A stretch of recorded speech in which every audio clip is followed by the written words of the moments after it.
É possível comprovar a vida após a morte? É possível uma pessoa sair do seu próprio corpo de modo consciente e ter uma visão mais crítica e até científica do que aconteceu com ela? Convido vocês a ficar até o final, pois o relato é impressionante e fala da EQM, ou experiência de quase morte. Esse fenômeno tão extravagante ou tão exótico, onde a pessoa entre a vida e a morte sai do seu corpo e tem vislumbres do que existe na vida após a morte. E o caso de hoje é um caso emblemático que aconteceu com Robert Cole, esse americano, e eu vou colocar, que eu não coloquei a data nem outros dados como eu faço em outros vídeos, porque no final do relato vocês vão entender o porquê desse caso ser mais peculiar do que alguns que a gente trata aqui. Então, o Robert começa seu relato da seguinte maneira. No início, havia luz, uma luz branca e brilhante, sem reflexos e também sem ofuscamento. Em seguida, houve o sentimento de jubilação tranquila, de paz e serenidade incrível me envolvendo. Não era êxtase ou qualquer sentimento que eu pudesse verificar, exceto que talvez fosse uma glória no sentido mais positivo da palavra. Não era nada parecido com o que eu já havia experimentado como oficial médico da Força Aérea durante o programa de treinamento fisiológico da USAF em 5 de maio de 1960, na base aérea de Lackland, onde deliberadamente hiperventilamos para ver como isso nos fazia sentir. E depois, mais tarde, deliberadamente, tiramos a máscara de oxigênio em uma situação de baixa condição, de alta altitude, aproximadamente a cerca de 20 mil pés, em uma câmara de voo, e eu pude experimentar uma euforia de hipóxia leve, bem como os outros sintomas que ocorrem fisiologicamente durante a hipóxia, durante a falta de oxigênio. E aprendendo como diferenciar a hiperventilação da hipóxia, o que é obviamente importante se você está voando em altitudes elevadas ou pilotando um avião de caça. Bem, durante aquele período de jubilação, paz e serenidade, eu não ouvi nada, não senti nada, não cheirei nada e não tive a sensação de dor ou mesmo de ter um corpo físico.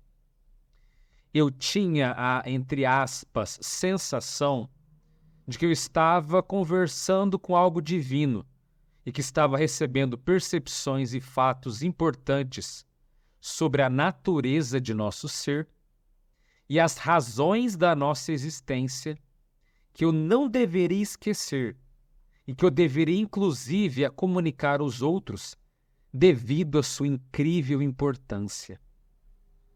Tive a impressão de que existe um Deus, um ser amoroso para todas as pessoas. Havia mais.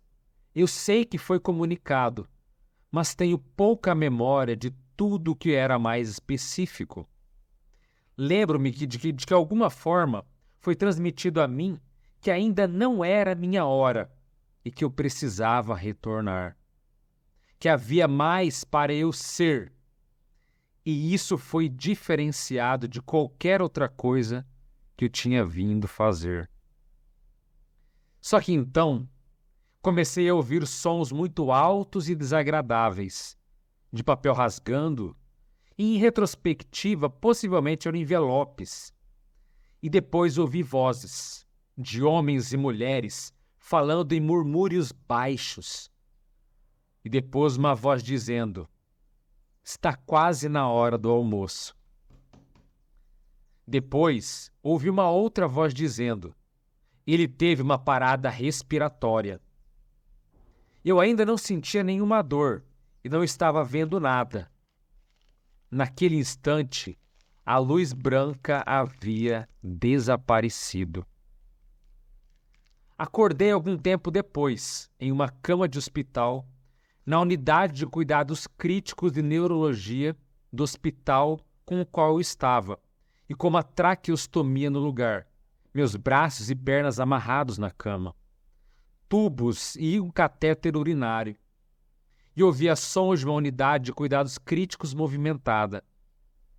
Eu sabia que tinha tido uma parada respiratória, mas não sabia por que ou quando. A última coisa que eu me lembrava era de ter ido ao hospital para uma laminectomia e uma fusão de C2 e C7 para reparar danos de um acidente de esqui em março de 68, em Killington Mountain, em Vermont, que ocasionalmente causava dor, mas que recentemente vinha causando problemas no uso do meu braço direito. Então, eu achei que era prudente finalmente fazer a cirurgia que havia sido recomendada há muito tempo. Lembro-me dos procedimentos pré-operatórios antes da intubação. Mais tarde, me disseram que, no dia seguinte à bem-sucedida laminectomia, a fusão e a extubação sem incidentes tinham ocorrido, e eu estava caminhando pelo corredor como uma enfermeira, quando de repente, simplesmente desmaiei no chão, incapaz de respirar. Felizmente, um neurocirurgião estava na sala do lado e fez um procedimento de emergência em mim, porque eu não poderia ser entubado enquanto eu estava inconsciente. Minha garganta havia inchado muito após a extubação no dia anterior, e desde então obtive os registros do hospital que mostraram que, de fato, às 10h30 daquele dia, eu tive uma parada respiratória e minha oxigenação tinha caído para 60%, mas subiu rapidamente ao nível normal assim que fui traqueostomizado. Eu não sei o tempo exato entre minha parada respiratória e a colocação bem-sucedida da traqueostomia, mas sei que a intubação normal foi tentada e não teve sucesso. Inicialmente, eu não contei a ninguém o que tinha experimentado, de qualquer maneira, e não teria conseguido falar com o tubo que estava no lugar.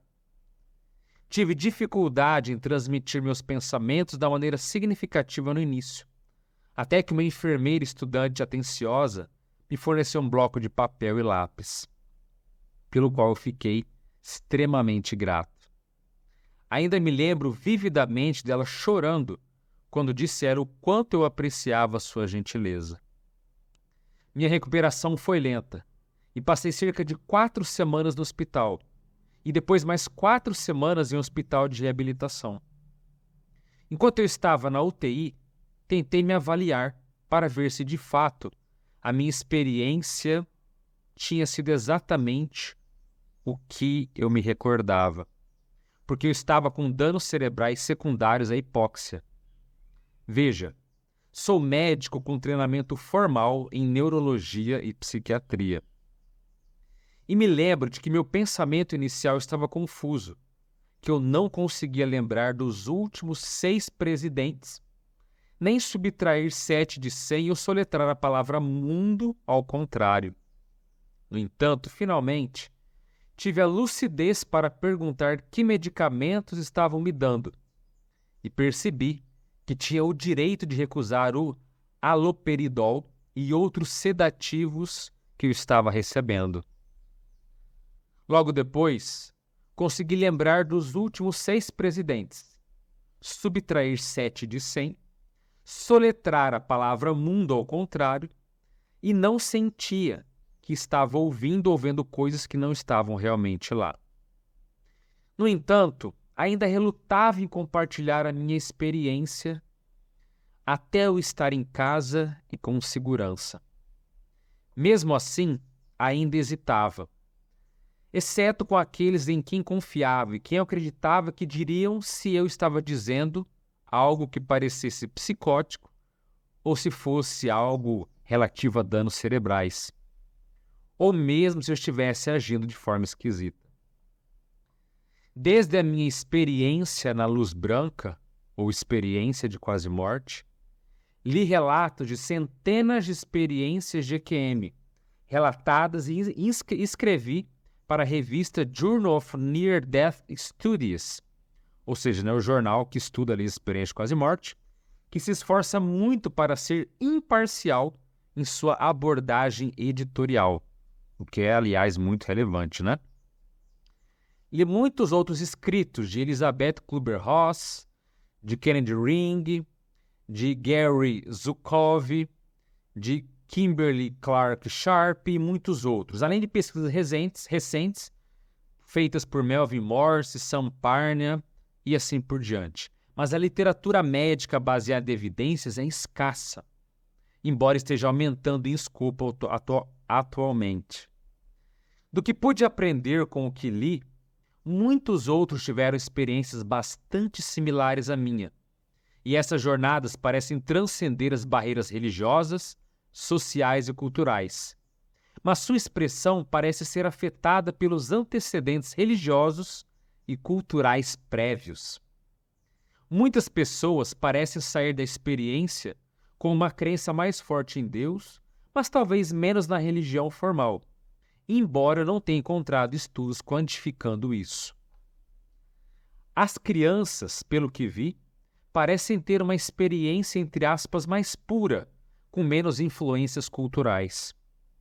Alguns adultos realmente têm vivências que os ligam a uma figura religiosa significativa, ou deidade, que corresponde precisamente à sua educação religiosa anterior. Algumas pessoas que tentaram suicídio sem sucesso relataram ter tido experiências de quase-morte assustadoras. E desde a minha recuperação cirúrgica, retomei minha prática como psiquiatra e agora incluo, como parte de meu histórico, algumas perguntas não diretivas sobre quaisquer experiências incomuns que as pessoas possam ter tido durante um acidente ou procedimento cirúrgico. Também tive 2 pacientes que espontaneamente relataram a mim que não havia contado a ninguém anteriormente e escreveram relatórios me dizendo as variantes que eram da minha própria experiência, mas não haviam tido nada anteriormente, não haviam dito nada anteriormente, com medo de serem taxadas de loucos ou de dementes. E veja, nenhum desses pacientes estava sendo tratado por mim por uma doença psicótica. Minha experiência de quase-morte foi secundária a uma inundação de meu lobo temporal, ou ao chamado ponto de Deus, ativado pela cetamina, uma substância potencialmente alucinógena, como alguns sugerem, mas não foi o caso. A natureza transcultural das experiências confunde mais do que esclarece. Algumas culturas veem cavernas, outras veem túnel de luz. Poderia realmente ter sido secundária à hipóxia? Bom, minha própria experiência com hipóxia em um ambiente rigorosamente controlado na Força Aérea não tinha de forma alguma nenhuma semelhança com os sentimentos que eu experimentei enquanto eu estava na luz.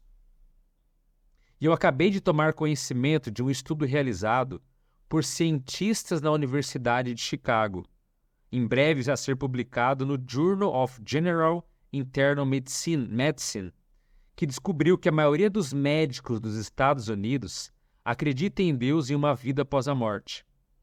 76% dos 1.004 médicos pesquisados disseram acreditar numa força superior e 59% acreditavam em algum tipo de vida após a morte. Na minha própria crença, antes da minha parada respiratória ou da minha experiência de EQM, incluía acreditar em Deus, mas com uma forte convicção de que a maneira de demonstrar isso seria ajudar o meu semelhante enquanto estava vivo, e sem a sensação de que seria recompensado em uma vida após a morte, pois simplesmente eu não acreditava nisso.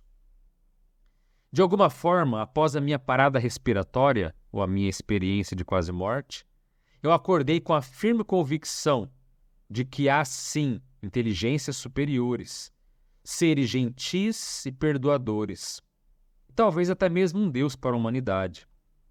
Será que fiquei tão aterrorizado por meu encontro iminente com a morte que mentalmente precisei formular essa forte convicção? Certamente não tenho lembranças de nada assustador durante a minha vivência. Meu despertar e subsequente recuperação lenta foram nitidamente desagradáveis, mas estou perplexo com a minha convicção total posterior desse tipo de realidade. Como cientista, devo me desqualificar de avaliar pesquisas atuais com medo da armadilha de cair na chamada percepção imaculada e acertar como verdade apenas aquilo que está de acordo com a minha crença pessoal? Espero ter sido bem treinado no método científico e na medicina baseada em evidências e atualmente está ensinado a separar crença, por mais forte que ela seja, da verdade, independentemente de como ela seja demonstrada. Veja, muitos anos se passaram e com o tempo, ocasionalmente, me perguntei quando ou se adquiriria superpoderes que foram mencionados por algumas pessoas que tiveram experiências semelhantes à minha. Um de meus outros filhos, recentemente em uma conversa comigo, trouxe o passado à tona dizendo: Pai, lembra-se daquela experiência da luz branca? Dizendo a você que havia algo que tinha que ser? Bem, você tinha que ser um avô. E assim foi. Bela notícia dá para o pai que ele vai ser avô, né? Dizendo, lembra aquela experiência branca, você dizendo que tinha algo que você tinha que ser? Pois é, agora eu tô te falando, você vai ser avô. O filho dele deu uma sacada muito boa. Agora, o que impressiona no caso dele é que não foi tanto a experiência em si, que ele viu algo superior, mas essa existência nessa dimensão branca, nessa dimensão repleta de luz, sendo informado de forma telepática que não era a hora dele, que ele, né, tinha uma amorosidade, que ele não se percebendo como um corpo. Olha quanta vivência, quantas reflexões, quantas conclusões você pode chegar a partir de uma experiência dessa. E não é algo óbvio. Felizmente, por ele ser um médico e ter uma postura mais científica, vamos colocar assim, o ajudou a chegar a certas conclusões. Por quê? Infelizmente, tem centenas, ou não milhares, talvez milhões de pessoas que passam por experiências de quase morte e que passam também por experiências fora do corpo e que elas não conseguem chegar a conclusões assim. Eu já vi, por exemplo, pessoas que relataram que elas se viram deitadas na cama e aí você pergunta, peraí, mas você viu seu corpo físico deitado na cama? Sim. Que conclusões chegou em relação a isso? E a pessoa fica assim, não sei. Quer dizer, ela não pôde para analisar que o corpo dela morre, mas ela não. Que ela pensa fora do cérebro ali deitado na cama. Que ela tem sentimentos que não são orgânicos, que não são hormônios. Ela não parou para analisar que a consciência dela não morre, que o corpo dela está separado de si mesma. Ela não parou para analisar que ela estava em outra dimensão, que ela não era física, que ninguém ali fisicamente poderia vê-la. Ela não parou para analisar que ela não é o corpo físico dela é um veículo, é o meio para ela se manifestar. Quer dizer, posso continuar falando aqui, mas tem tantas outras reflexões e conclusões que dá para chegar com uma única experiência dessa. Então, olha a capacidade de observação que ele teve. Ele viu que havia uma amorosidade profunda, que havia uma conexão entre muitas coisas. Ele começou a entender que haviam de fato e há inteligências superiores no universo. Agora, se é Deus ou não é outro papel, porque existem seres evoluidíssimos no universo. Trilhões de seres evoluídos. E você às vezes olha por não conhecer e fala, é Deus. Não, é um ser super evoluído, mas há uma inteligência, há inteligências grandiosas de fato no universo. E toda a postura dele foi dizer, olha, eu não sei porque eu estou fazendo isso, eu não sei, eu não posso afirmar, mas será que como médico eu não posso de fato entender isso, me aprofundar e dar valor? Então, e os pacientes dele estavam chegando, ele tentava entender, tentava ouvir, ele foi estudar a EQM. Quantas pessoas passam por experiências de quase morte ou de experiências fora do corpo e não vão estudar. Ele foi procurar ler a medicina, leu lá o Samparnia, leu um monte de autores, né? Melvin Morse, estudos, foi ler, foi se aprofundar. Isso é o espírito crítico, quer dizer, é a mentalidade analítica, de criticidade, de análise, de ponderação. Isso é fundamental. Você já passou por uma experiência de quase morte? Você já teve uma experiência fora do corpo? Foi estudar? Ou só fica, eu acho, mas o meu pastor não diz isso? Sabe, tem que estudar, tem que correr atrás. Isso é muito sério, isso é muito importante. E vale muito a pena a gente pensar. Então, como é que você vai querer aprofundar o que você desconhece, o que você não dá valor? Aqui no canal mesmo, a gente tem a área de membros aqui, onde se ensina as técnicas de se sair do corpo. Para que sofrer, para que esperar uma fatalidade? Você pode aplicar técnica na sua casa, sem consumir nenhuma substância perigosa ou que vai criar dependência, nada. Usando técnicas de respiração, de energia, de visualização. Você pode sair do seu corpo, na tua casa, sem nenhum efeito colateral, sem nenhuma recuperação dolorosa, como foi o caso ali dele. Então, você pode fazer isso, ter uma experiência magnífica ou uma experiência de fato lúcida, consciente, fora do seu corpo e dizer, existe vida após a morte. Eu sei, não é porque alguém me falou, não é porque eu vi no canal tal, porque eu estive lá. Eu me vi deitado na cama, eu saí do meu corpo, eu voei por aí. Aliás, como é maravilhoso você poder sair voando por aí. Que experiência magnífica, né? Pode acontecer experiências que às vezes podem mexer com a gente no sentido de não ser positivas, acontece. Como você sai de casa, tem um dia ruim, mas é ter o quê? O conhecimento. É você estudar, correr atrás da informação e também praticar, aplicar, se desenvolver. Isso é fundamental para que tenhamos aí uma jornada cada vez mais evolutiva, mais madura e de maior realização nessa vida humana. E você já teve uma experiência dessa? Coloque nos comentários ou mande um e-mail para a gente para que você possa, talvez, ter o seu relato lido aqui. Será um prazer poder ler e entender o que se passou contigo.